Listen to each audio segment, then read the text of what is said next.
আমরা লোকের মুখে শুনি যে এই নদীটা বিশাল আগে থেকে হয়েছে, কেমনে হয়েছে এটা? বাবা রে, তোমার যদি কইতাম চাই তাইলে শুনো আমার কথা। এখন তো তোমরা মনে করো সাফামারি, আসলে সাফা না, বান্দার উঠে বোয়া সর্বনাশ। তোমার মনে করো যে এই গানটা তো আসি না, আগে আগে আসি এই বাউলের গান, আগে চট আসি তো বিশ্বাস করবা, আমি গোসল করলে অথবা পানি খরচ করলে তোমার প্রচুর পরিমাণ পানি লাগে। সর্বনাশ। সর্বনাশ পরে তোমার এই গাঙ্গ গিয়া প্রতিদিন গোসল করি, পানি কষ্ট করি। কইতাছে আমার এই এলাকার জায়গা দিতে আর পানি যাতে কষ্ট না করি। এই লাগের ঠেলা এক লাইতে মনে করছে কুদালটা কুবাই এই গাং বাড়ায়। তোমরা তো মনে করো যে আমরা আগে দেবের মতো রাখতাম, যেইটা করছি এটা করছি, এলাকার মানুষ দেখছে ছায়া। পরে সোয়ালে উঠিয়া মানুষ তো আশ্চর্য হয়েছে। সবাই জানে তো দক্ষিণ পাড়া একটা দেও আছে, দেওটা খেলা এই চাষা। আর একটা কাহিনী কই, তোমার মনে করো যেন একটা গুদারা গাছ আছে ইন্ডিয়া দুনিয়া দিগালে তোমার চিনির টাক কও, ভুট্টার টাক কও, সব টাক কিন্তু বাওয়াল চাইছে একটা গুদারা দিয়া। গুদারা গেছে গেছে গা ডিপ দিয়া নষ্ট হইয়া। লাস্টে একটা চিনির বস্তা আইছে, আয়া হইয়া 100 কোটি টাকা হাত আছে এই চিনি বস্তাটা পার করছে। হ্যাঁ, সর্বনাশ, কেউই নাই, কেউই ভাগতা না। আমরা ইন্ডিয়া যত মসজিদ আছে এই মসজিদের মধ্যে মাইকটা করে দিছে, চাষাটা করতে লাগে, চাষা করে আছে। বিশ্বাস করবা, আমি গেছিলাম গা বর্মি বেড়াইতাম, আমি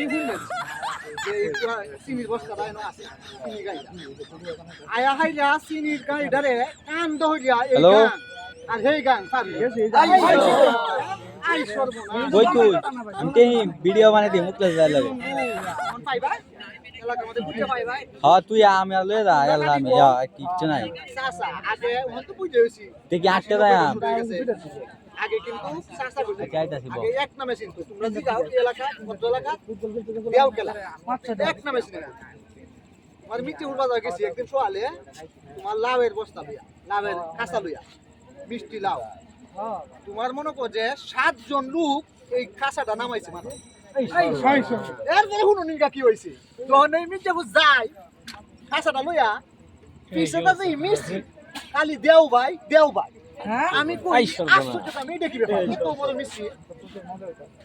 এই সময় হিজেন চায়া বিশ্বাস করবা না হইলেও 3 থেকে 4 লাখ মানুষ আমার পিছে খালি পিটাছে দেও। আগের দিনের কথা তোমরা কত কইতা কইলেও তো তোমরা মনে করবা যে বিশ্বাস করে না, মিছা আসা সব মিলাই কইতাছে, মিছা আসা না বান্দার রূপে বউ হবে। আগে তোমার 10 কানি খেত আমার মেল লেখে, বিশাল সয় সম্পত্তির মালিক সব আমি, এই যে দেখতেছ সব আমার। তোমার মনে করো যে 10 কানি না লেখে কাটতে হাইরে আয়া নাস্তা করছে। সর্বনাশ কি দিন আছে। এরপরে নাস্তাটা কইরে একটা ঘুম দিছি, সব বিয়াল 4টে বাজে আছে, একটা পান লইয়া চাবাইতে গেছি, কি হাইরে তোমার আবার 10 কানি খেতে ধান এক মুঠে কাটতে আয়া সর্বনাশ কি দিন আছে। আর তোমরা সমান বয়স থাকতে যে সব কার্যক্রম আমি করছি এই অত এলাকার মধ্যে আর একটা লোক পাইতাম না। সর্বনাশ।